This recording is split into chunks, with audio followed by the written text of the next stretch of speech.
AITA for disowning my adoptive son since he chose his people over us? I know the title is a bit weird, but this was the best way I found to translate what was said. Obligatory apologies for bad grammar and/or spelling. English is not my first language. I'm M44, my husband is M40, been married for 20 years, together for 22, and our adoptive son is M24. He's black and we're not. I'm only mentioning this because it's relevant to the story later. This does not take place in the US. Let me give a little bit of background to the situation. About 19 years ago, me and my husband had been driving on a highway, back from a small vacation, when along a particularly long stretch of road, absolutely no buildings around, only a ton of grass and hills as far as the eye could see, we spotted a little boy just sitting by the side of the road. Like I mentioned, there was nothing around for miles, and no cars close to where the boy was, so we decided to stop and see if everything was okay. When we got closer to the boy, let's call him Jason, fake name, it was very easy to see he was dirty and malnourished since the only thing he had on were some diapers. He was so small it didn't look like he could be older than 3, later found out he was actually 5. We asked him why he was alone, and he told us that mommy and daddy put him here and told him to wait. There was no cell signal in the area, so we did the sensible thing and brought him back to town to the nearest police station.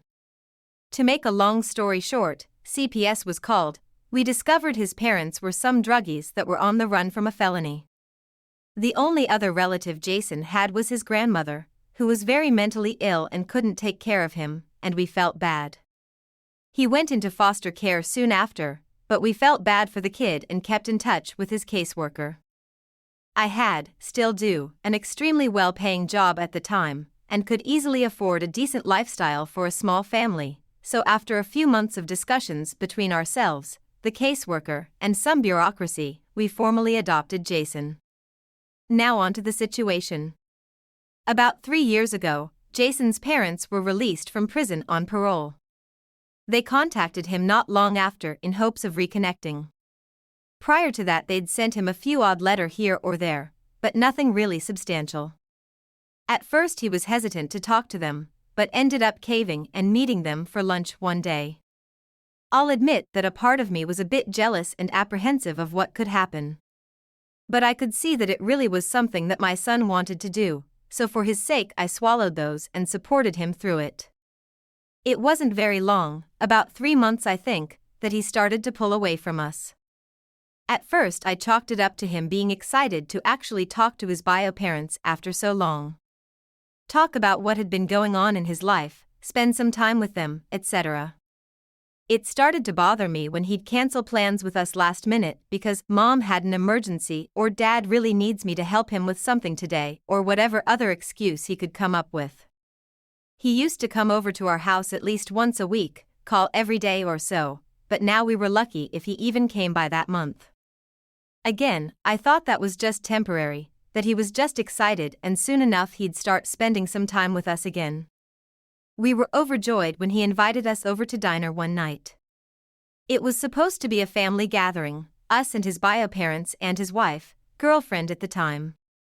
I wasn't exactly keen on meeting the people that had left my son for the dead on the side of the road, but decided to give them the benefit of the doubt, thinking maybe they'd atoned and changed. Besides, he's our son and we love him.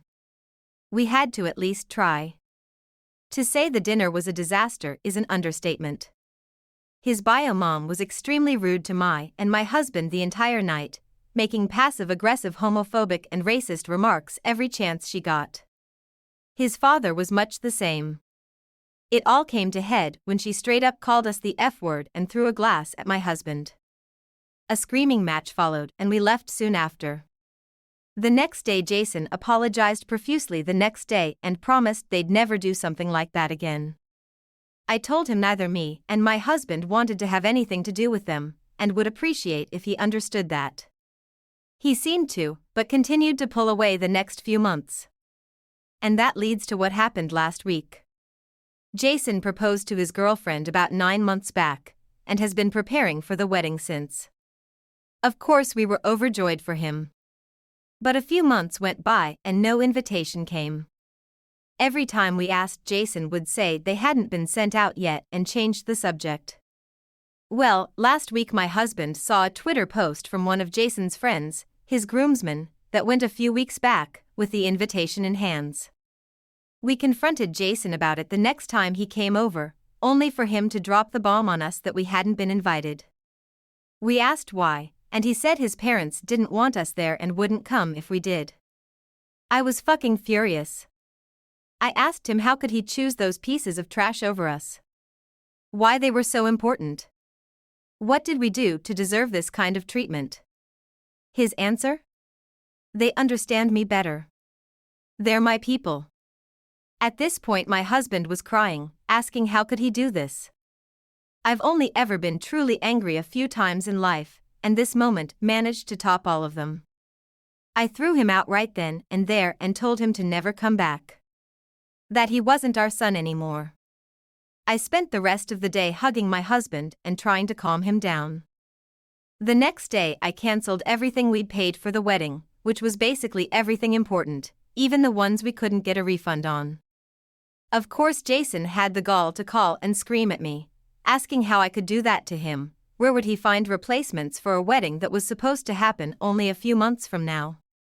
I told him I didn't give a shit and said maybe you should ask those two leeches you call parents for some help. 19 years. 19 fucking years of my goddamn life spent raising and loving a kid that I considered my own son, only to be treated like garbage. Giving blood, sweat and tears so he would have a good life, all the love we could possibly give, and that's what we get as a reward. As for why I'm asking if I'm the some people have been calling and messaging us, mostly Jason's friends and a few of our family members, calling us heartless and monsters for doing what we did to him. And that's honestly got me questioning if I went a bit too far in anger. After all, parents are supposed to love unconditionally, right? But if so, how do we ever get over something like this? How can we deal with this feeling of betrayal? Are we justified in feeling like that? So, AITA? Edit. I've added a comment for further clarification of a few points I've seen asked in the comments and my PMs. Please refer to that if you have any questions. Edit 2. I'm seeing quite a few racist comments in this post, and to the people that are making them, I have this to say: I do not appreciate it, and would rather if you guys left.